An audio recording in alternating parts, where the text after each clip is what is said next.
Hello, it's Eamon McAuleys back with some chit chat about boxing. Today's subject is my favourite boxers, my top 5 favourite boxers. Not necessarily the best 5 boxers, but my favourite boxers. Number 5 would be Barry McGuigan. Barry made his first TV appearance winning the Ulster Senior Championships against Shawnee Russell at the tender age of 16. This was 1978. A few months later, he represented Northern Ireland at the Commonwealth Games in Edmonton, Canada, and won the gold. He was only 17. Barry represented Ireland at the Moscow Olympics in 1980 and was well fancied by many to get at least a medal. But Barry lost a split decision in the last 16. I think the guy was from Zambia.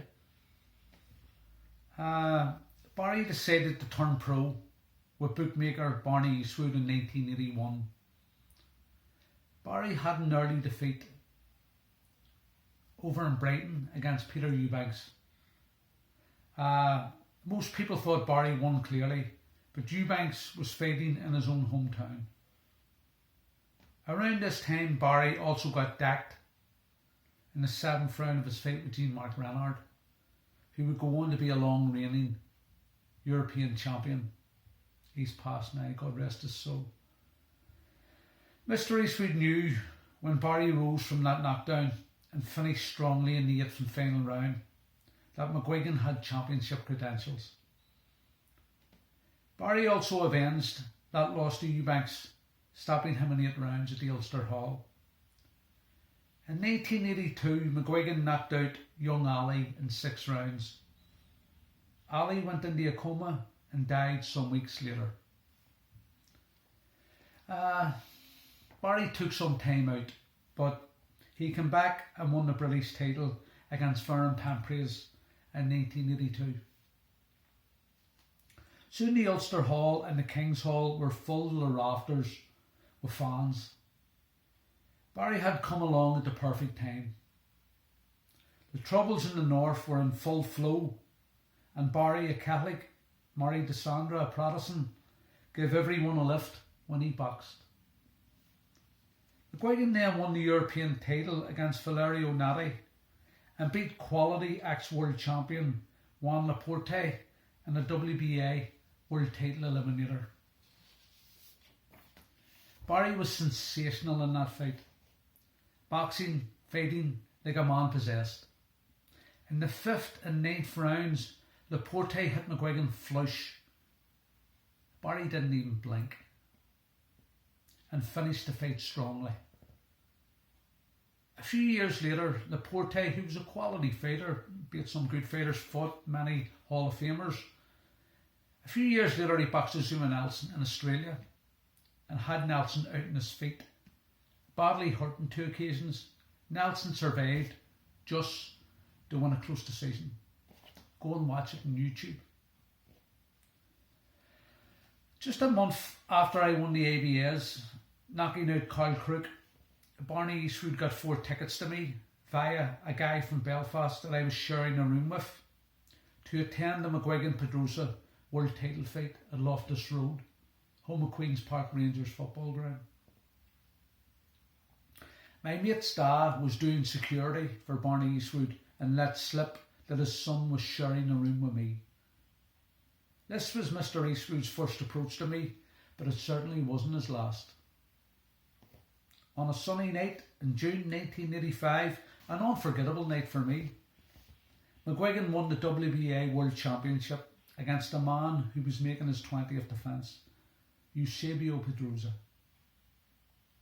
McGuigan just worked too hard and punched too much against the aging Panamanian to win a 15-round decision. Barry also had Pedrosa down in the 7th. Barry's first defence was against unbeaten Bernard Taylor. At this stage, I was managed by Mr. Eastwood and was a gym mate and sparring partner of Barry's. Taylor started fast in the fight and took an early lead, but by the 7th round he couldn't take Barry's pressure and quit in his corner at the end of the 8th. At least I think it was the 8th. Barry had one more successful defence against Cabrera, then lost his title by split decision in the blazing heat in Las Vegas to Stevie Cruz.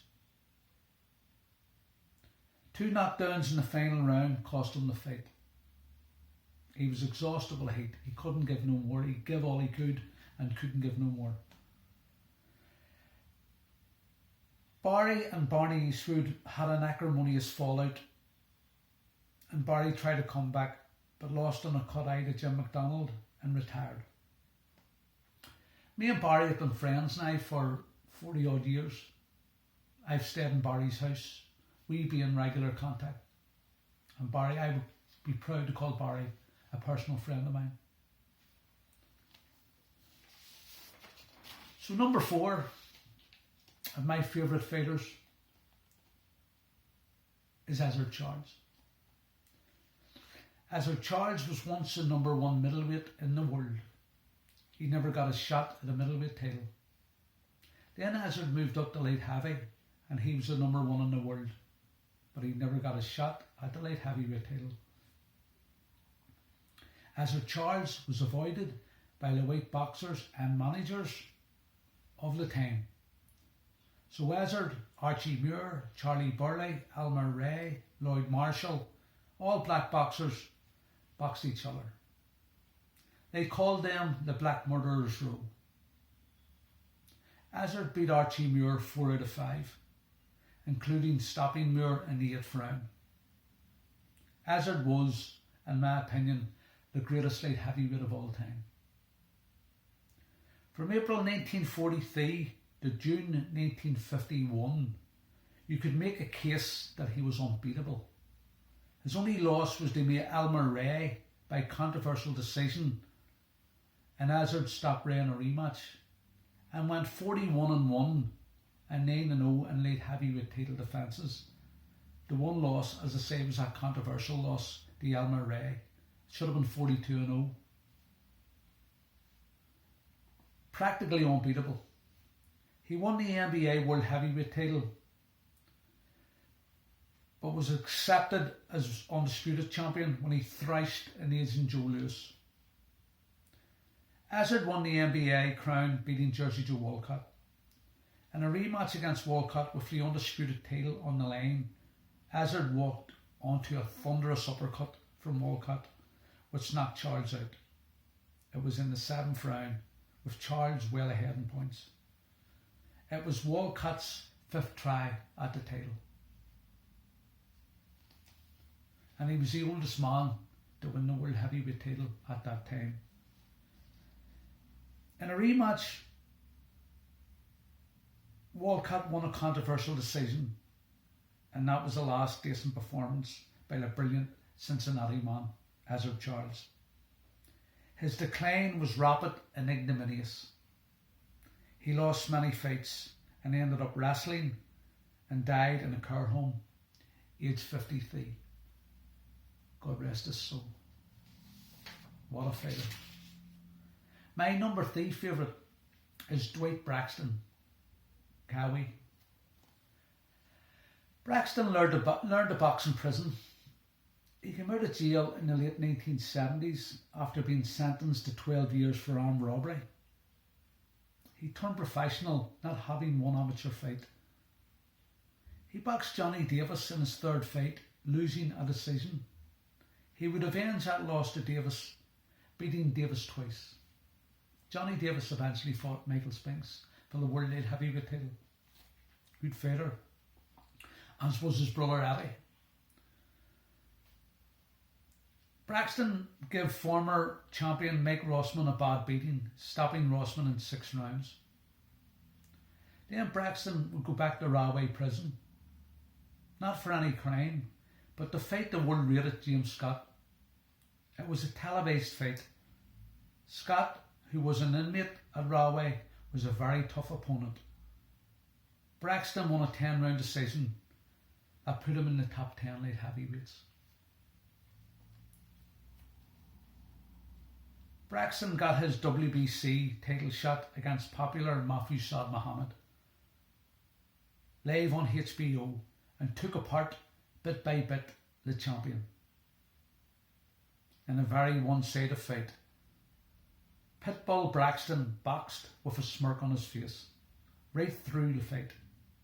I clearly remember watching this fight on Saturday World of Sport in Belfast. This was 1981. Braxton made the more successful defences against Eddie Davis, Jerry the Bull Martin and a rematch with Saad Muhammad, stopping all three. Dwight's fourth defence was a unification fight with WBA holder Michael Spinks. Spinks won a close unanimous decision over Braxton, who had changed his name to Dwight Muhammad Cowie. Cowie had Spinks down in the 9th round, but said that he had a bad cold the week of the fight, which weakened him. Cowie moved up to cruiserweight and went over to South Africa and knocked out defending champion Perry Cruz in 10 rounds. Cowie then defended against fearing Leon Spinks, hammering Leon in 5 rounds. During the fight, Cowie put his hands down by his side and made Spinks miss with at least 10 punches. Cowie also called out Leon's brother, Michael, at the end of the fight. Then a new guy called Evander Holyfield stepped forward and challenged Cowie, and they produced one of the great fights of the ages. It truly was a sensational fight, which Holyfield won on a split decision. In a rematch, Holyfield stopped Cowie in 4 rounds as retirement beckoned. Cowie boxed on for another couple of years, holding his own against various challengers and contenders. And he even boxed comebacking George Foreman, retiring with exhaustion after 8 rounds of a 10-round fight, with Cowie slightly ahead on points. This was the end of the road for Cowie. I loved the way he boxed. He called himself an aggressive counter-puncher. He boxed with a smirk on his face, and he had great head movement and was very hard to catch clean. He's the sort of guy you wouldn't have wanted to meet at 3 o'clock in the morning in a dark entry. Braxton Cowie was only 5'7.5", but he had a brilliant job and could out-job much taller guys. He would get down low and job up at an opponent. He had a very violent early life, with a brother sentenced to life for killing their father. A few of his brothers done time. Another brother, Tony, was a world-class boxer also. I'm going to have a wee sup of tea.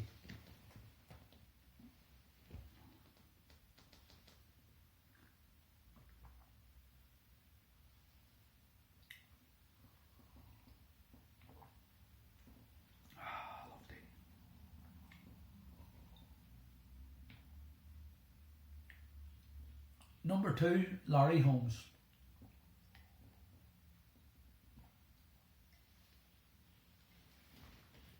See, Braxton and Holmes were around when I was boxing, when I was crazy about boxing, you know. So that's why I learned the top 5 favourite fighters. Same as McGuigan. Larry won the heavyweight title against Ken Norton in 1978 and held the title for 7 years, making 20 title defences. He was an unpopular champion, coming just after the great Muhammad Ali. It was a hard pair of boots to fill. As a rising professional, he was a sparring partner for both Joe Frazier and Muhammad Ali. It was while sparring with Ali that Don King first noticed him. One of King's men, Richie Giacchetti, tortured King to sign Holmes, and it was Giacchetti who gave Holmes his nickname, the Eastern Assassin. Holmes' standout fights as an up-and-coming pro were against Rodney Bobick on the Ali Frazier Thrilla in Manila card. Holmes beat Bobick in 6 rounds, getting some sort of revenge against the Bobicks, as Rodney's brother Dwayne had beat Holmes in the 1972 Olympic qualifiers. Holmes also won a 10-round decision against avoided Roy Tiger Williams. His defining fight though was a 12-round World Heavyweight title eliminator against fierce punching Ernie Shavers. He was sublime that night, putting on a masterclass performance. Holmes challenged WBC champion Ken Norton for the title in June 1978. In a terrific fight over 15 rounds, Holmes started fast, winning 5 of the first 6 rounds. Then Norton came on strong, and coming out for the 15th and final round, unbeknown to the boxers, the fight was dead level. Whoever would win the final round would win the fight. In one of the most exciting and memorable final rounds in history, the two boxers battled to the final bell as the crowd were on their feet screaming. Larry Holmes was awarded the fight on a split decision. Against the odds, Larry was heavyweight champion. In an early defence, Holmes stopped Mike Weaver in a classic. He also rose from the canvas when he was decked in the 7th round in a rematch with Ernie Shavers and stopped Shavers in the 12th.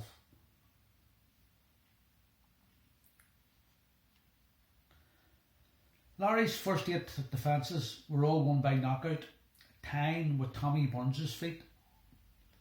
Among the title defences, one was against the former champion Muhammad Ali. Ali was just a shell. Washed up, finished. Ali and Ali's people should never have took this fight. Ali's doctor, Ferdy Pacheco, left the Ali camp as he publicly said that Ali had nothing left. He said that Ali risked serious damage to his health if he goes through with this fight. Muhammad Ali couldn't even run in the weeks leading up to the fight. He just walked. He was taking tablets for a thyroid condition which were wrongly prescribed by Ali's new doctor, Mr. Williams. The tablets were just making Ali more tired, and he slept most of the time. The fight should never have happened. Ali's old doctor Pacheco said after the fight that everybody who was involved in this fight should be jailed. Money talks. But it was Ali himself and Ali's ego who wanted the fight. As amazingly, Ali needed the money. He had a massive entourage, all around him like leeches.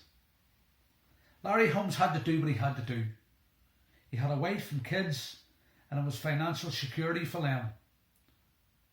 I have to say at this point that Larry was and is a great husband and father. He's a very family orientated man. I give him a lot of credit for that. And that is more important than being a great boxer. Larry hammered the former champion for 10 rounds, and Ali didn't come out of his corner for the 11th round. And we will move on from there. The less said about it. Ali was involved in a humongous fight against great weight hope Jerry Cooney in June 1982. It was a defining fight in Larry's career. After an ugly and somewhat racist build-up, Larry produced a vintage display of boxing as Cooney was stopped in the 13th round. Credit to Cooney also, who gave his best, and Larry had to be at his best to get the win. Holmes' record was 48-0, and he was one fight away from tying Rocky Marciano's unbeaten record when he took on late heavyweight champion Michael Spinks. Once again, racism raised its ugly head. I would advise you to read Phil Berger's book on Larry Holmes, Against the Odds, regarding this fight. It was ugly. Holmes lost a close decision as he wouldn't let the right hand go. I remember watching this fight on TV in Ardoyne at home, and I was screaming, "Let the right hand go, Larry, the right hand, come on, the right hand." But he never did. And just like that, Larry was the next champion. They had a rematch, and in my opinion, It could have went either way. But Holmes got the decision, a split decision. Larry took 2 years out and came out of retirement to fight the mighty Mike Tyson, who was at his peak, and was knocked out in 4 rounds. A warm-up fight might have been suffice. People thought that was the end of the road for Larry. But he had 21 more fights, 21, winning 18. He challenged Holyfield for the crown after pulling off a shock against Olympic gold medalist and unbeaten WBO champion Ray Mercer. He gave Holyfield all the trouble he could handle over 12 rounds. But Holyfield got the decision. Then Larry boxed Oliver McCall for the title. McCall had won the title by knocking out Lennox Lewis in 2 rounds. Larry lost a very close fight against McCall as he faded at the end of the fight. One of them other losses, M3 losses in them 21 fights, was over in Denmark against Brian Nielsen, and Larry claims he was robbed. His final fight was against Butterbean, which he won over 10 rounds. And my favourite boxer, number 1, is Harry Greb from Pittsburgh. Harry Greb was world middleweight champion 1923 to 1926. He was blind in his right eye during those years. He beat the legendary Mickey Walker with 1 good eye. Greb was blinded by the seriously tough Kid Norfolk in 1921. Greb beat more Hall of Fame boxers than anyone in history, 16. He is the only boxer to beat Gene Tunney, inflicting the only loss in Tunney's 82 fight career. Some say 88 fight career.